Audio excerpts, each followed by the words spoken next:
Well, hello. Welcome to today's NCCO webinar. My name is Dr. Miguel Felipe, and I am the president-elect of NCCO, the National Collegiate Choral Organization. As the professional organization dedicated to serving choral conductors and educators at the tertiary level, we thank you for joining us in our second season of webinars, Collegiate Choral Programs in an Era of Upheaval.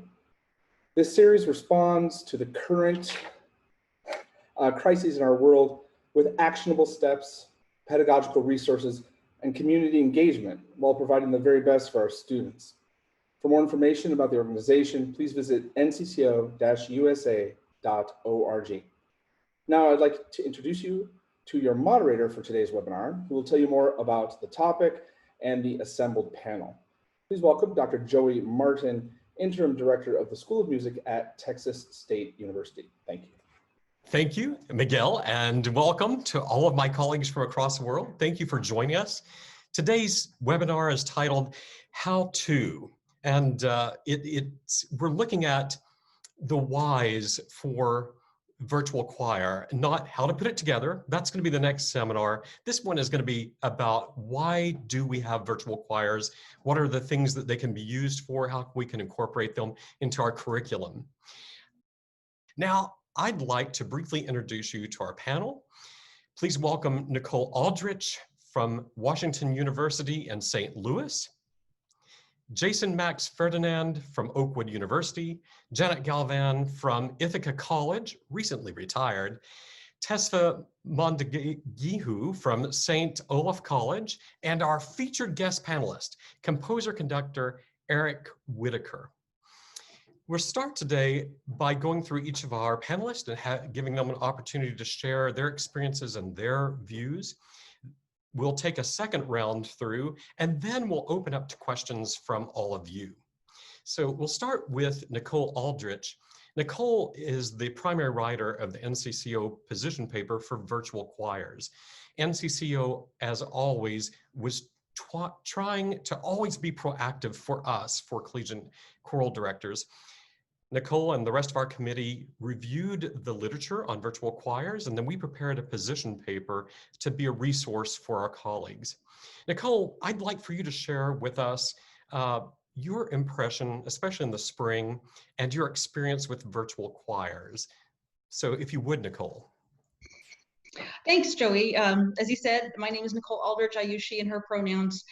I learned an awful lot about virtual choirs when I was writing this position paper for NCCO. I'm really grateful to my colleagues on the task force because they had so many brilliant ideas about the great learning outcomes that can be achieved through the process of making a virtual choir video.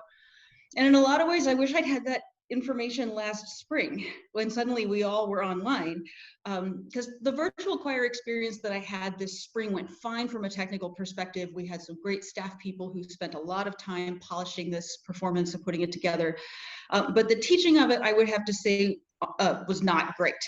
And I don't know how many people watching this webinar had the same experience, but the spring was really hard for me. I felt like I withdrew quite a bit. There was the shock of, suddenly having to change my mode of teaching, and, the anxiety of going to the grocery store and, trying to guess which person or which surface is gonna give you coronavirus, you know what I mean? And then also, living in St. Louis, which is not far from Ferguson, watching my whole city be re-traumatized by the deaths of Ahmaud Arbery and Breonna Taylor and George Floyd and Nina Pop and Tony McDade and so many. It was just a really, really difficult time. But I'm really looking forward to a new start this fall and some more new virtual choir projects with better teaching. That's what's important to me. But I'm also aware of the need to give myself some grace because the crisis is continuing. So I need to give myself some grace. I need to make sure to ask for help. So what I've been doing lately has been to reach out to some of my colleagues, my old friends, to learn more about low latency technologies. So, a Jamulus session with a beer, that kind of thing.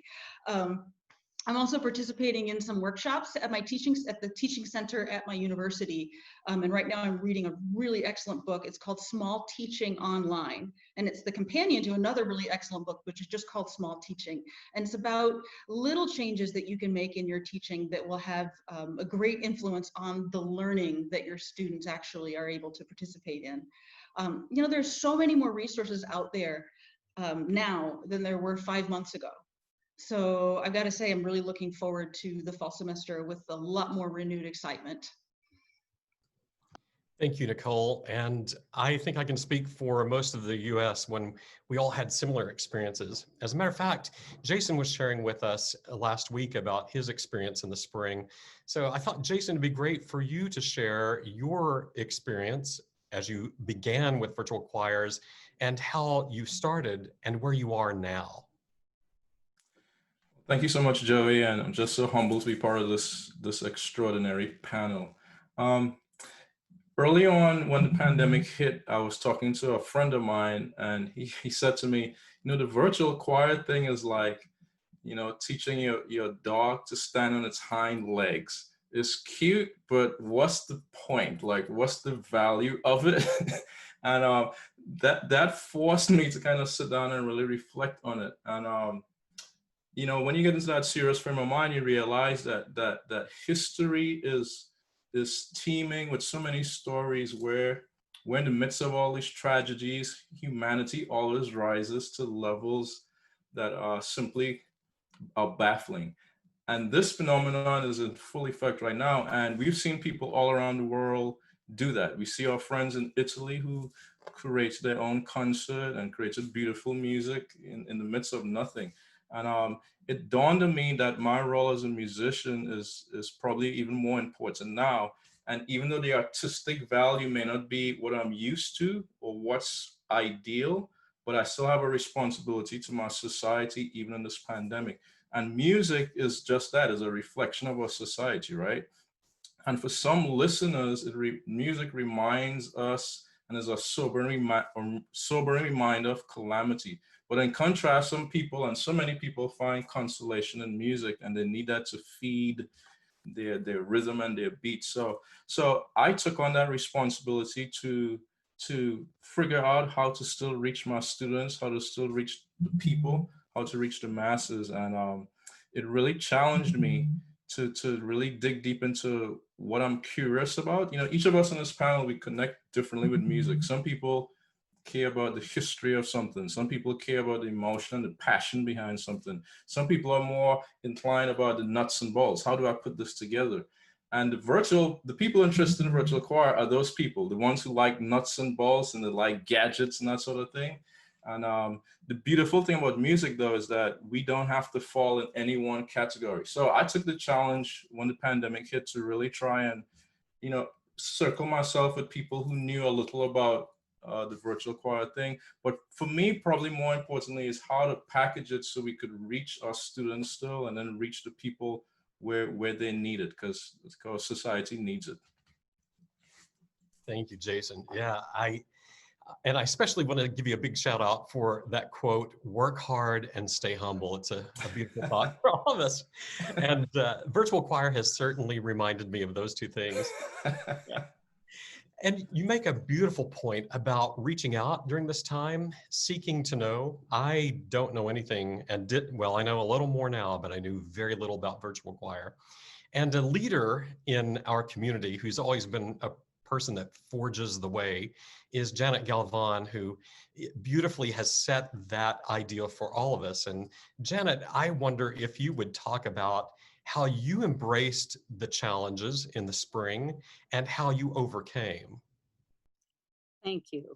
Well, first of all, I have to say I'm honored to be among these people, so thank you for that. I have been fascinated with virtual choirs from the beginning, not because I'm a nuts and bolts person, I'm certainly not, but because I just saw the possibilities. I thought, oh, if we could do a virtual choir with all the incoming freshmen, then they would have this experience before they began. I was on overload, I had no time, I had no knowledge.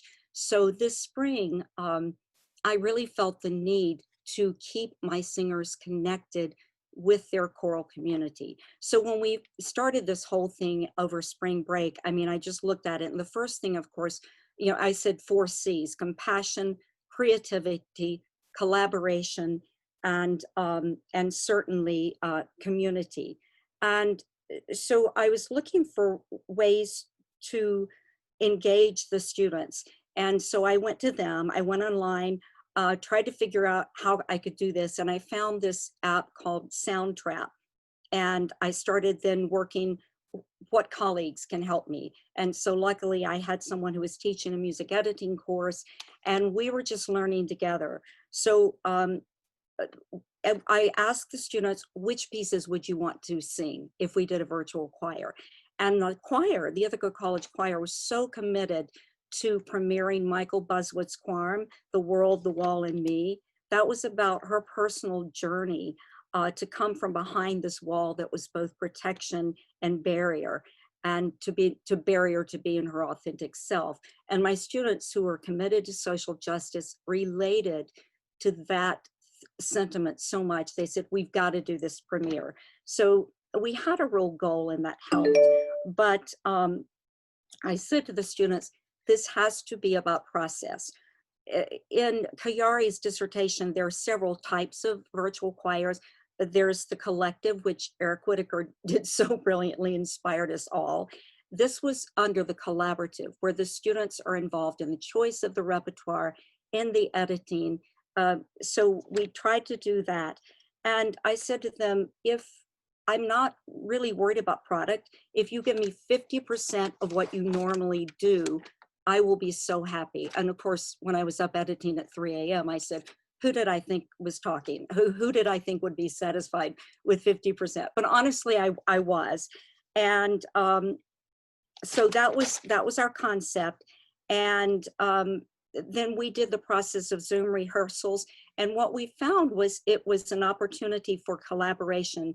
Even the students who it was hard and tedious for them to make the recordings, they wanted and they needed to be connected. At the same time, we only rehearsed once a week, and there were small segments and only one piece, because I had people from New York City, from DC. They had, they had essential workers. They had a lot more going on than choirs. So I was just trying to provide some comfort, some connection, some support. And that's the way we approached it, not as a big performance. But we did introduce it in a concert fashion. So it started in my living room. We heard from Michael, and then in a countdown, we went to the 2 videos. I think that's my time. Well, that was terrific, Janet. And you remind me of things that I think we were all reminded of, that we do this for our students, everything that we do for our students, and that they often are the inspiration, and they often have the answers, especially when it comes to technology. So thank you for sharing about that. When we were speaking last week, the panel, as we were thinking about discussion items to include, Tesfa brought up a really brilliant concept that resonated with all of us, and how virtual choir can actually be a powerful tool during our current social climate, and also with the COVID. So Tesfa, I wonder if you'd take a few minutes to talk with us about your perceptions and how you're using virtual choirs in a way to be an activist in this time. So Tesfa, to you. Yeah, I would say being able to have your students have agency from the beginning. Like before you even say, these are the pieces that we plan on programming. Say, let's meet at the beginning of the year and figure out what music really speaks to this time, and have them be a part of the collaboration from the ground stages, I think is really important. And as you see the semester progress, you see the buy-in remain the same, typically because they aren't just your cello that you're playing. They're actively a part of this change. They are becoming the singer activists and the architects in this conversation. And I think that's really important. I know it's hard because we're like, wait a minute, school is starting in like 2 weeks. I need to have music ordered and ready. And I get that, and I totally get it. And maybe you have a few pieces, but to have some agency available for the students, I think is really important. One of the things that we did even spring of 2019 at St. Olaf is to start looking at ways that we can collaborate outside of the music building. So we worked with our art department and had artists come in and for our concert create a live piece of art to the lyrics that we were singing during the concert. That art was auctioned off at the end of the concert, and the proceeds were donated to a local organization. And one of the things I would say is to create those type of collaborations using the technology, not just art, but what about dance? What if we worked with some of our history professors to have very relevant readings that they can bring into and have recordings of? You know, and I think that, as Janet said earlier, the possibilities are limitless. I mean, we really can do so many extraordinary things if we think outside of the box and use this new platform. Even though it's not new, Eric, I feel like we keep talking about it being new, but like you hooked us up years ago, and we're so grateful that you hooked us up years ago. But when I think about it, it's like, yo, this is new. That we are now, all of us, in the process of the sausage making, trying to make it happen. So if you would just, you know, be willing to talk to people on your campus and see if they would be game for collaboration, I think a lot of stuff can happen. What a great idea, Tesfa. Yes, we have beautiful artists throughout the campus, our dancers, our visual artists, our actors. They're people that are wanting to be engaged. So I love that you are looking across the campus and creating pathways throughout the campus to engagement.